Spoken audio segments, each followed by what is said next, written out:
Hello and welcome to Zero Hanger TV for another week, and what a week it has been with the opening week of the 2022 finals series being one like no other, perhaps the greatest in the game's history as far as the first weekend of September footy. Absolutely treated to four spectacular fixtures and plenty to unpack on top of the weeks ahead in the semi-final week upon us for Friday and Saturday night. And then on top of that, plenty of trade news, contract news, a few delistings, and one big surprising list cull from Carlton. And then on top of that, some more coaches' reflections, and as well some reflections on our own crystal balls from the preseason, what we got right and most importantly, what we got wrong. So plenty to unpack. I'm Mitch Keating, and joining me as always is Jake Benoiton to take you through all the latest AFL news and views. Jake, how have you been? How did you find the weekend? Yeah, loved it. Probably would have loved it a little bit more had Carlton got there, but I took the bye in between to recover and prepare myself. And I mean, we got off to a flyer on Thursday night with what I think is the best game since COVID. I think it was one of the most entertaining games of football. And then we got a sample size on Friday night of a game with a bit more defence, but perhaps a bit more premiership substance and what it takes to get over the line. I thought, personally, I've enjoyed Friday night a little bit more, but I could see why Thursday was the spectacle and the better game for the eye. And Saturday, I mean, what a game at the MCG. And then Fremantle, maybe a bit of Sino Eve over in Perth, another cracking game into itself. So, yeah, I think we take a breath and we look to go again this week. Yeah, action-packed weekend ahead, despite it just being the two fixtures. But if it's anything close to what we saw on the last weekend with controversy, big stars getting injured, nail-biting finishes and huge come-from-behind wins, couldn't really ask for much more from the weekend. But we do now look to Friday night first off, and Melbourne hosting Brisbane at the MCG, and what's going to be you'd assume quite fiery fixture. We've seen a fair bit of bite between these two clubs across the course of the season, and most notably not too long ago in round 23. Plenty to come in the fallout of that match, namely the incident between Dane Zorc and Harry Petty, which we'll get to in a second. But as far as these two clubs stand at the moment, you'd think the D's go in favourites. Wasn't exactly their best performance against the Swans, but I think that's more credit to Sydney than it is discrediting the Demons. And Brisbane certainly made a name for themselves on Thursday night, defeating the Tigers, albeit without, certainly not without controversy, but I think it was the better team got up on the evening, and it's certainly set up a fantastic semi-final at the MCG on Friday night in front of what is likely to be another 80,000 packed house. And big focus, obviously, for this week ahead is Christian Petrarca and his fitness. Obviously, a fractured or hairline fracture in his fibula is no easy accomplishment to get over as far as an ailment, but he's obviously being given the tick, or at the moment so far, Melbourne have hinted he'll be playing. Obviously a big risk, and you can't really have to kind of take that out of the player's hands and doctor's decision, but the club moving forward, and he's likely to play against the Lions. Yeah, well, there is no tomorrow if they get beat, so you can understand why they'd be willing to take the risk. You can also understand with the fact that they've beaten Brisbane by an aggregate of 122 points in their two meetings this year, why they might err on the side of caution, but I mean, they'd be remiss if they left Petrarca out and they exited in straight sets. I mean, they'll bat their system whether he's there now or he plays and he misses later, but you can understand why both sides of the flips of the coin. But you'd expect him to play. I think he can always play forward, he can play deep forward, a bit of that Dustin Martin role, and you'd imagine that'd have a tremendous impact. He'll hit the scoreboard. You'd imagine he'll find a way to get involved, which he maybe didn't do on Friday night, and they ultimately paid the price for that, but I mean, credit to yourself there for giving Sydney a bit of a pat on the back. I know you might not have been too happy with the result as a doubter, but I mean, the D's, they've had the edge over Brisbane. As you said, there will be some spite in that game, the Dane Zorco and Harrison Petty incident that occurred at the end of the home and away season. It's fresh in the mind, and you'd imagine the Melbourne fans, it'll be fresh in their mind. You'd imagine Dane Zorco. I think the Richmond fans booed him, even up at the Gabba, and you could hear it there. So you can only imagine 60, 70, maybe 80,000 Melbourne fans on that MCC wing might start feeling if Dane Zorco takes an uncontested mark in the bench, and they'll let him have it. And I think it's all part of the theatre of what could be hopefully a terrific game. But I mean, Melbourne have proven against the Lions twice this year that maybe the gap's larger than we think. Yeah, I think when you're kind of leaning into any of the narratives, it's certainly going to be Melbourne's 2 wins over Brisbane this year, 2 of their bigger wins, and coming up against a fellow finals contender is certainly something it's going to buoy you when you come up against them in September. So absolutely fantastic form for them when you recount on those 2 games. But do we give the Lions a sniff at all here? I know there's the MCG record, there's their finals record, which obviously was in some form dashed last week. Still 2-5 under Chris Fagan. Yeah. Like we said, haven't won too many games, let alone any recently at the MCG. And they come up against the Demons, who are certainly going to look to bounce back. Yeah, I'm remiss to say they're no chance, but as you said, their finals record has been a big question. You get the feeling like maybe Thursday night was their grand final, and fair enough. I mean, that game was played at such a high intensity, but just imagine that they win that, you've got to go up on the adrenaline, you've got to come down. And whereas Melbourne, their job's not even half done, it's a quarter done. And I think Nathan Buckley used the analogy with Collingwood that in a final series, you can break it up into 4 quarters, and they'll belt it in the first quarter, really. And if this is their second quarter, they're going to want to respond. And you'd back them to do that, which ultimately means Brisbane don't stand a lot of a chance. But having said that now, I'm almost certain they'll come out and put on a good show. Yeah, I think it's actually going to be tighter than at least what we saw in the first 2 fixtures. But I think quite easy to tip Melbourne in this one, albeit the results from the first weekend of finals. So some personnel, obviously. Petrarca's the big one. Obviously, some injury issues to Jake Melksham, Charlie Spargo, Bailey Fritsch, but it doesn't seem like that'll hurt them too much. Tom McDonald's probably the only one that will likely come into the side if they make any changes. But yeah, big watch on Christian Petrarca. And then across in the Lions camp, Oscar McInerney automatic out through concussion protocols. We'll likely just see Darcy Fort come in. And then on top of that, Cam Rayner, Noah Ainsworth back from suspension. Jared Lyons, did he do enough in the VFL? Is he still injured? It's some have even just weighed up the thought of him actually just being dropped and the club just putting it down to a groin injury. He played in the VFL finals over the weekend, picked up 15 touches, didn't look, got through unscathed, which is the most important thing if he is injured. But does he get a recall into that when you've got Rayner, Ainsworth also pressing their case to come back in? Yeah, it was a bit of an odd one from Lions. I watched that VFL game and he had a terrific first half, and then Carlton's VFL side put a tag on him and he just went out of the game. Now, again, whether a bit of load management came into that, who knows? But the fact is it was a semi-final for the VFL and winning was absolutely a priority. And he went quiet. Cam Rayner will come back in. His game against St Kilda the week before he got suspended just showed his capabilities, and he can always play that Petrarca role that we spoke about earlier on. And Noah Ainsworth, who I'm a big fan of, I think he'd be an incredible inclusion, especially if Petrarca goes forward. There's going to be a couple more of those dangerous smalls. If Spargo gets up as well, there's a clear job for him. But I mean, it's all to play out. Yeah, it's a big watch, I think, on if they are both coming in, you'd assume Ainsworth and Rayner too, who also goes out. I think might be unlucky for Darcy Wilmot. Fantastic debut or dream debut as far as the outcome against Richmond, but he might be an unlucky one. And then, Callum Archie was subbed. Does he hold a spot? Mitch Robinson, maybe, they might prefer Lions over him as well. So, a little bit to play out there. Another one is Lachie Neale, tag or not to tag. Obviously, Dimmer said that they look to manage players. Few clubs, obviously, we know have taggers. Whether it's a Brayshaw that goes to Lachie Neale, or they kind of just go for a similar effort that the Tigers did. But obviously, Lachie Neale had one of the best finals performances we've seen for some time. He has shaken a few throughout the year, but I think Jai Caldwell was one of them that really put the clamps on him at one point. There is another performance, Windhager as well. So it's not to say that the Demons don't have the cattle to do it, but do they put that much attention or just back themselves in? Oh, it's a hard one. Lachie Neale put in one of the great ground ball games we've ever seen. I don't think he fumbled anything. They could have put soap on that footy and he would have picked it up one-handed like Spider-Man. It was unbelievable. But they should tag him, but I think they can bat their midfield. I guess, again, that Petrarca battle comes up. If Petrarca goes out of that midfield, they automatically lose some star power. Do they then need to counteract that with a tag on Neale? Are they willing to lose another star if they give Brayshaw the tagging job? Also, there's 2 ball-winning midfielders that they're now kind of without. I think they'll back their system. I mean, even if he gets it, they'll back to win it back. They're very good at that. But even if you tag, we know some players have stopped him, but in the mood he was in on Thursday night, they could have had Caldwell and Windhager on him. I don't think they would have got near him.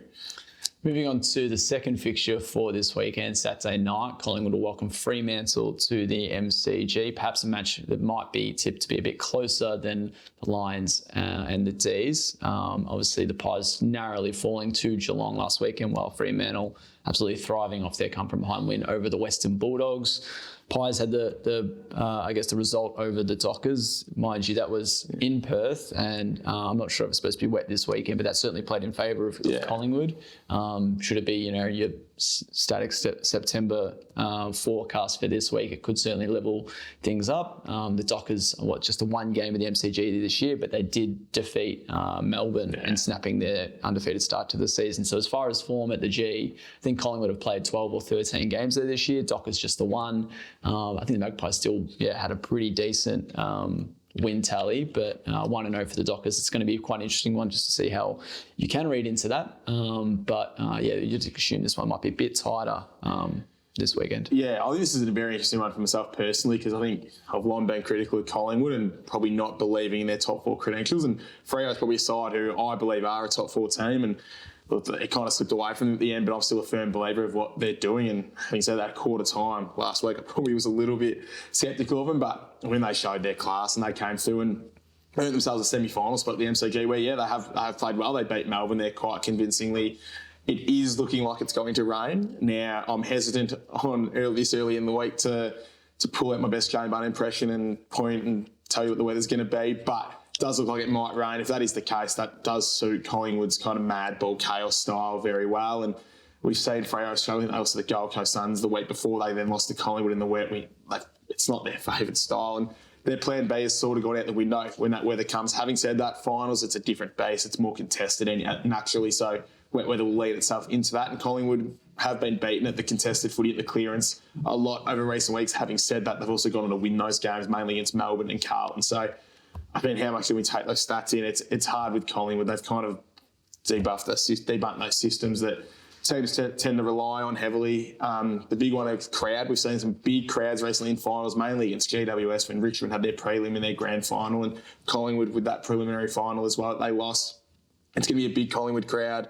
Fremantle are going to have to find their energy from somewhere. They're going to have to build something on their own. They can use, the possibility of David Mundy retiring as that, but it'll be very interesting to see, but it'll be a great test for the Dockers, no doubt. Yeah, absolutely. I think really hard hair to split this week. Obviously, some comments from Craig McRae after his side's loss to Geelong were well documented, calling his side, I guess, a losing mentality rather than winning at the final siren and not, I guess, staying on their feet, which, probably was a bit harsh, but I think it's great to see Fly kind of dishing that kind of stuff out. It was probably a different message to some extent as far as what was delivered directly to the playing group compared to what he disclosed to the media after the game. But no more Mr. Nice Fly is pretty good to hear, I reckon, at this time of the year. Yeah, well, he spent a lot of the pre-season and a lot of the season saying he wanted them to look like winners, always look like winners. He always said, win, lose, we want to come in, we want to be the same way, we want to look like winners. I think he said after round 1, we want to act like winners. And when everyone said that, it was like, you've won one game. But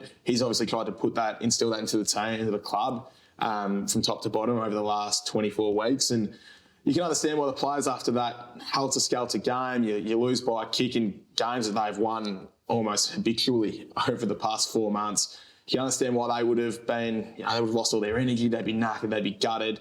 But I'll get his point. You lost a qualifying final, you got a semi-final to come up in 7 days' time, and there's no doubt Fremantle would look at that and you look at the difference in the attitudes. Obviously, one side wins from 41 points down and one side loses in heartbreak, but Fremantle are buoyant, they come off the ground bouncing, the energy would naturally be up. When you come off a loss like that and you are seated on the ground, you got to all of a sudden manufacture that energy again. It's not there naturally, which I think he said winning these close games has helped manufacture really good energy at Collingwood, and then in turn helped them train well, and then in turn they've taken that into the weekend. So he was probably thinking a little bit ahead, thinking, now we've got to manufacture this energy because they've come off a bit dejected. So he can completely understand where he's coming from. And as he said, he has been that positive kind of smiley fire that we've come to know and love, and this could be a nice injection of new energy that, stands a few players up, and they could come out and make a really big statement off the back of it. Yeah, I think if Collingwood bring the pressure and energy that they brought against Geelong, obviously both sides are pretty level in that field, but if they do something similar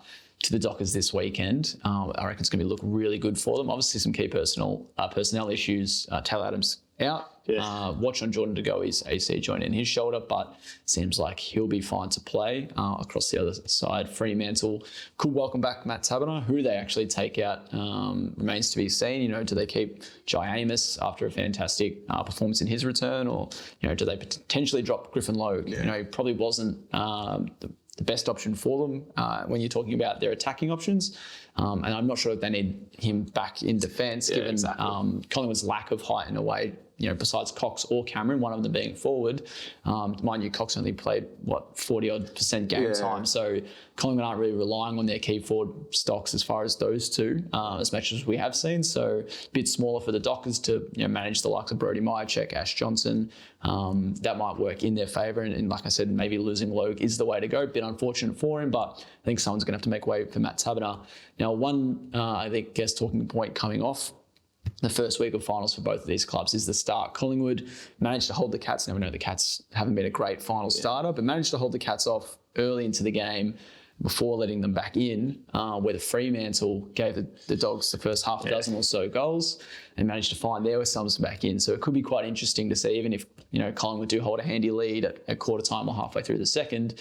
Certainly can't discount what the result might be. No, and it's a lot easier to come back on your home deck than it would be against 80,000 Collingwood supporters. So I think Justin Longmuir will be making a point of that. They cannot let Collingwood get out to 5-6 goals, because that Collingwood can start ringing around the MCG and it can become a lonely place for 22 Fremantle players. If they can get a start, they can silence the crowd. I think they'll look at that GWS prelim maybe and see what the Giants did that day, and they hit the scoreboard early and they put the pressure on the Pies, and they held on for dear life for the last quarter, and they did it terrifically well. So they might take a bit out of that, because if they can see the first 6 again, I think you could all but write them off. So what is the verdict? Who are we tipping for this one? I'd love to stick to my guns that I have all year and say that Collingwood would go out in straight sets, but look, I think they proved that their brand does stack up somewhat in finals. I don't think Geelong were at their best on Saturday, but I think they'll get past Fremantle. I think the crowd will play a big part in it. I think that might be where their journey ends, though. I think obviously they'll go and play Sydney if they are to win, but I believe their system will hold up enough to get the Dockers here. What do you think? Yeah, I think there's going to be a kick in it at the final siren, but I'm going to go in favour of the Pies. I think just finding themselves another week in finals, absolutely great spectacle for them, and one of the stories of the year. Speaking of stories of the year and predictions, I don't think either of us would have had Collingwood this far into the season. We're going to do a little bit of a reflection on some of our predictions from the pre-season in just a second. But first, some trade news just to run through, and some contract news as well. So some of the big names, obviously, and sounds like we're getting closer to done deals. Obviously, the trade period doesn't open for another month, along with the free agency period, but it seems like a few players have already locked in new clubs for 2023 and beyond. Some of those, Junior Rioli, obviously a big one in the last 24 hours or so, meeting with Port Adelaide. That includes Ken Hinkley, Chris Davies, and then on top of that, Sean Burgoyne, who's obviously returned to the club this year in a multifaceted role, but some key pillars of the club, trying to lure Junior Rioli over from West Coast. And it seemed like we had a number of interviews with some news networks at airports or at the club and in South Australia and then back home in WA, that he's hopeful of getting to Port Adelaide, and seems like it might be a multi-year deal, some good money as well. And it's going to be a really good pickup, I think, for Port Adelaide, given they've lost Robbie Gray. They got one game, an unused medical sub game out of Orazio Fantasia this year. So their small forward stock certainly need an addition, an acquisition, and I think it's a pretty handy selection to get Rioli. Yeah, it is. And as you said, he hasn't been too shy since that meeting in kind of letting people know that his desire is to go to Port Adelaide. And I think he said, the opportunity to set up his family going forward is a hard one to pass up. And you can kind of understand, given he did miss 2 years of footy. He missed a lot of footy with that Asada incident, and you can understand why now his focus might be, he's a premiership player, his focus might be on setting up his family as best he can. Look, it would be terrific for Port Adelaide. It would be a brutal blow for West Coast, because you can't imagine there'd be a lot of capital in him. Not that he's not worth it or anything, but I mean, he's made his intent clear. So it'd be kind of remiss of West Coast now to hold on to him and try to hold him hostage to any kind of deal. But so they're going to have to give up. They're going to have to give him up, and whatever they get in return, I think Port are kind of in the driving seat here, and it's a bit of a disaster when you're trying to rebuild your list and you lose not one of your older players, but actually someone that's in their prime or entering their prime. You might have to do it at cost price. I think it's a brutal blow for West Coast, but I think it's just showing the industry and the way we're moving. He's got to set up his family, and you kind of got to respect that.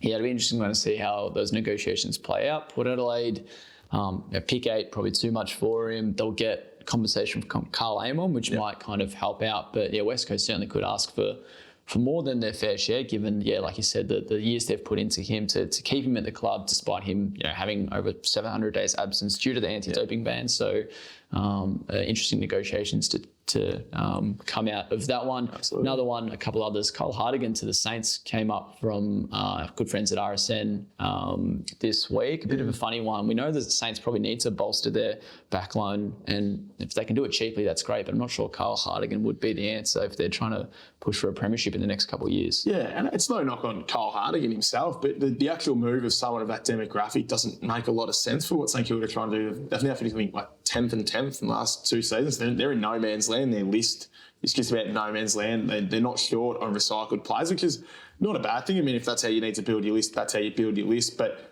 it's got them the 10th twice. You know, obviously got in the finals in 2020, but that's looking more and more like the anomaly or the exception to the rule. So, and you bring Kyle Hartigan in, it screams a bit like the James Frawley deal when he came in, and obviously injuries kind of prevented him from having any real impact. But it seems like maybe he hasn't learnt from that. He hasn't played a lot of footy at Hawthorn. Obviously, they favoured a lot of younger defenders. 2-year deal as well. I mean, you can understand why he'd be keen, because you get 2 years locked away at St Kilda. Yeah, awesome for him, but it seems a bit odd. There's no doubt about it. Yeah, a bit of a funny one. Obviously, they've got Dougal Howard there. He's been fantastic for them. He's got some assistance from Cal Wilkie, breakout year this year. Josh Battle, career best campaign as well. But they kind of just need that second option next to Howard as more of a lockdown and allow those other two to kind of float across or take those medium-sized players. So, a bit of a funny one there for the Saints. Who else is on offer? Zane Cordy's name's been thrown up. Griffin Logue, obviously, very in demand. But you'd assume that if the Saints are on a budget, then they're going to get blown out of the water from the likes of North Melbourne, who are supposed to also be interested in Griffin Logue. So tough one there for St Kilda. A couple other big names, and let's just go with the Giants pair. Tim Taranto seems locked in to the Tigers, a pretty lengthy deal at about $750K a year, and then Jacob Hopper's the other one. Also can't rule him out of a move to Punt Road. Seems like Geelong are more likely. But the Tigers still sniffing around, having met with him this week. Yeah, well, it seems probably more a cap issue to fit them both in at Richmond. Because obviously they've still got some high-end talent that would be on some good money. And you add if Dusty stays, there's what we're reported $1.3 million locked away already. Taranto, the number we're hearing is 7 years, over $750K. So he's not coming on the cheap. You'd imagine Hopper would be looking to be paid as well. So where they can squeeze them in, I mean, if they can, it's unbelievable. I mean, I spoke recently about Richmond's ability to regenerate on the run, and this would just be 2 additions that would take them from just outside contending. They'd be right up there again, especially with the midfield being an area they've lacked over their era of dominance. But it seems to make more sense that Hopper follows just about every player suit and heads to Geelong. Just another one for the Cats. But again, if they can land at Geelong, it's just shrewd business. And Andrew Mackie and his team, Stephen Wales, just deserve a world of credit. I mean, as a Geelong man yourself, how do you see, if Hopper is to come over, how do you see that deal getting done? How do you see him fitting in? Well, it's a funny one because I think Geelong have done really well in bridging the gap. You know, less reliance on the likes of Selwood and Dangerfield. You know, you've brought in Tom Atkins to see him have a fantastic year this year. Mark Blitzarves was one of our highest centre bounce attendees against Collingwood.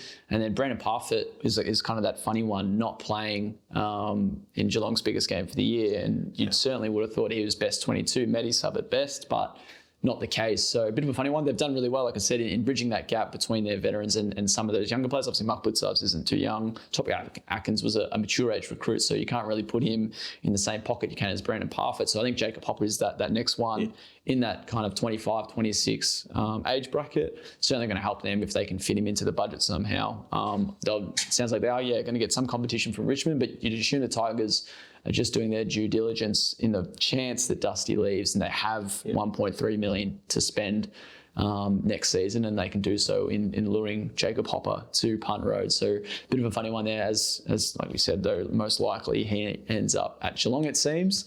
And then a couple more. Tom Mitchell at Hawthorn, bit of a bombshell one from Mitch Cleary last week, saying that he is potentially open to a move outside of Hawthorn. Now, his name has been linked to the exit for the last, I guess, 12 months. Obviously the Hawks have looked to, I guess, some of their younger names and where they can cash in on some top draft picks where possible, and no better asset to ship off to get a pretty handy draft pick in return is Tom Mitchell, still contract until the end of next year. And then Cleary's report obviously stating that Collingwood have been noted of his stance, whether the Pies can afford him either. We know how many players they're already linked to and bringing in, and that might also fall on whether they lose a De Goey. Seems like Grundy's already out, but that's to make money for the likes of McStay and Frampton and Hill. So not sure who if the Pies are the best suitor or the best chance to land him. That doesn't seem like he's 100% chance of leaving Hawthorn, but you'd assume that there are going to be some clubs now circling that need a midfielder. I think some people have looked at Essendon and said, hey, is he someone you want? But you kind of look at their midfield. I'm not sure if they want that same player again. We've got Merritt, Parrish. Yeah. They want to be putting these minutes into the likes of Perkins and Caldwell. If they really see themselves as a premiership or top 8 contending side, then maybe it's a move. But I think they just have to kind of know where they sit. Understand that yes, they are a bottom 5 side, and maybe it's going to take longer than 2023 for them to return to the top 8. So I'm not sure if a move ends up with Tom Mitchell going to Essendon. I think they are missing out on some of the options in this trade window and how much of a frenzy it's going to be, but them not having a coach is certainly going to hurt. Yeah, absolutely. And then, Tom Mitchell, and looking at his options, maybe if it's not Essendon, who else could it be? You couldn't imagine that Tom Mitchell would want to leave a bottom 5 side for a bottom 5 side. It doesn't seem to work a lot for him. We know Hawthorn have been pretty open to trading out veterans, and anyone they can get draft capital for. Sam Mitchell's made it very clear he's keen to invest in youth and start from the ground up, and that's absolutely fair enough. And as you said, Mitchell would be a great asset to trade because he'd come with a lot of capital on the other end. But I wouldn't imagine he'd be looking to make a move to another struggling team. Obviously, when he was at Sydney, they were flying and he couldn't get in that side. He then missed Hawthorn's dynasty. I'd be stunned if he then went to a third team that are also out of contention. I think he'd want to go somewhere where he could have a immediate impact. But as you said, the teams that are kind of looking for that midfielder have kind of already filled their boots. So Richmond would be one, but Taranto seems to be a priority there. It seems to be home. Then Hopper is number 2. Look at Collingwood. They've got McStay, Frampton, Hill coming in. And then they've got to keep their minds worried with what's DeGoey doing. Is Grundy leaving? So they're going to be busy enough as it is. It does kind of almost come to just where does he fit? Obviously, he's a ball-winning midfielder. He will fit anywhere. He's too good a player not to. He's a Brownlow medalist. But he won't be super cheap. You'll need to give up some good capital to get him in the door. I wouldn't be shocked in the slightest if he just stays at Hawthorn because a deal just doesn't arise itself. And again, Sam Mitchell, I'm sure would be happy to keep him. He has taken him out of the centre bounce a little bit this year, and that's obviously going to impact his form because that's his one word. That's what he does best. But yeah, it's going to be a hard one because who has the capital, then who has the money, who can fit him in? There's so many moving parts to Tom Mitchell possibly leaving. Yeah, not sure if he would go over to Clarko, probably not what the Roos need right now. And then obviously does he go back into state? I'm not sure. A move back to Sydney is probably on the cards. They look pretty happy with their midfield stocks, I reckon. They lose Josh Kennedy, but that's because they've got the likes of Chad Warner, James Rowbottom, Ollie Florent, all coming through. Port Adelaide, I think, are a pretty good fit for Tom Mitchell, but that might be just the case if they lose out on Josh Dunkley. And then on top of that, Brisbane are also in for Josh Dunkley. So if they can afford him, can they afford Tom Mitchell as well? So certainly could be some options for Mitchell to consider outside of Victoria. He obviously came to Victoria from Sydney several seasons ago in a move to the Hawks, but now he could be, might needing to leave Victoria this time around. And to wind down the show, looking at some of our, predictions from the pre-season, so dating all the way back to, mid-March before round 1, we had a stab at, our premiers, runners-up, Brownlow medals, Coleman, Rising Star, some of the storylines that we might see throughout this season, and fair to say we got plenty wrong. Yeah. Got some right now. There was probably an even balance across some of our predictions this season, and some still remain in the hunt. Now, premiers, I had Brisbane. They're still in the hunt. That's all I can say at the moment. I can't say it's a likely outcome. Well, one of us are out this weekend because I had Melbourne. So one of us will still be alive as of this weekend, and one of us will be categorically wrong. It'll be him, but fingers crossed for days. Yeah, a few others as well. I think I had Clary for the Brownlow medal. You did too. I kept. Oh, sorry. Yeah, you did. Sorry. Yeah, I changed. I did fancy Clary, but a track got me. He seduced me last September, and he took me for the ride. And I think you might get me here. Yeah, I think if either are going to win, it's obviously going to be Oliver. But I don't have him winning. He's certainly still a sniff. There's a 5-horse race. Tuke Miller is probably one I'd have to. If I could do my predictions again now, I probably would. But very good chance that Oliver's with him or takes it out by himself, along with the likes of Brayshaw, Cripps and Neale. So certainly a tough one to tip. No guarantees on that one as of yet. A few more. Coleman, I had Jeremy Cameron. You had Bailey Fritsch, probably another player that you were kind of sucked into. Yeah, it seems like September got a hold of me. You have a look. I had Melbourne going back to back, winning a Brownlow and Fritsch winning a Coleman. So the grand final day, I must have done these the day after because I was such in a beauty. And Bales he's had a good year, Bailey Fricks, but I mean, I'm not going to be too gutted when Charlie Curnow was the man that usurped him. And obviously narrowly bet your man, Kez. Yeah, it's Cameron, he was up there close, but couldn't quite get there, Charlie Curnow. Obviously winning that one. And then Rising Star, you did nail this one, Nick Dacos, and quite an easy one in the end for you for a pretty decent tip. I think most would have had Jason Hall and Francis. But Dacos obviously a sublime year for his first season at Collingwood. Yeah, I'm not going to pretend like I went out on too big a limb, but yeah, it was always impressed with what Dacos put in his under-18s year. So, I mean, I still didn't expect to see what we saw. I think he was absolutely incredible this year, but I will happily take that one. Yeah, I had Josh Gibkiss. Probably looked okay at around round 8, round 9. Didn't have the nomination yet and actually failed to get one by the end of the season. So unfair. Looked pretty good early on. But yeah, a bit of a wrong one there. And then some of the clubs that we're perhaps wrong about. I did have the Suns winning the spoon. I did have Stuart Dew actually holding the job, so that was probably kind of a funny one to think that he would, even though they'd take the spoon out. But it looks like, yeah, they did back him in. Fantastic year for them. I just started, I think once Ben King's injury came through, that I pretty much put a line through them. Who would have forecasted that Marby Chol and Levi Caswell were able to lead the charge like they did in attack? Isaac Rankin was absolutely fantastic for them. A real solid team effort. Between the Suns is what's proven me wrong. Yeah, absolutely. And we look at a few of those headlines we spoke about. One I'm pretty happy to have gotten right was that Essendon would drop away. I think I was very critical of the Bombers last year and stuck to that coming into this year, and they did ultimately drop off. But I had Clarko returning to coaching, but I had him going to Port Adelaide. So sorry to Ken Hinkley, it was nothing against you. I just thought Clarko would return to where his coaching journey started, but obviously he's headed to Arden Street. And now, yeah, the Suns, as you wouldn't spooner. I had the Hawks. Now, I think Hawks finished closer than the Suns did, but we're nowhere near winning the wooden spoon thanks to North Melbourne and West Coast holding up the rest of the competition. But Smoky All Australians, one I want to bring up with you, because you went really left field and have kind of stuck by your man here, but you had Shane McAdam and the Crows. More smug than smoke, but the Shane McAdam, he was just one that I've been kind of pretty keen on just seeing more and more of each year at Adelaide. So, absolutely fantastic I think what he was building. Obviously injuries hit him and he probably wasn't even a sniff so far this year, but certainly I think maybe one for next year if he can combine with Isaac Rankin, Josh Rochelle, Thorpe, Walker and Fogarty. They're combining quite nicely already. So potentially one there. And you had George Hewitt, who I'm not sure didn't make the squad. No, he didn't. No. I think same as you said. About round 8 or round 9, I was smug. I was walking in. I thought I'd had it in the bag, but obviously his back issues kind of came in, and Carlton's drop in form probably all culminated in George missing out. But a terrific recruit for the Blues nonetheless. Yeah. Now I think most people probably would have had the Western Bulldogs, Port Adelaide in their top 8 like we did. I think the rest of it was pretty much the same in nailing those, but the ones we definitely got wrong, Collingwood.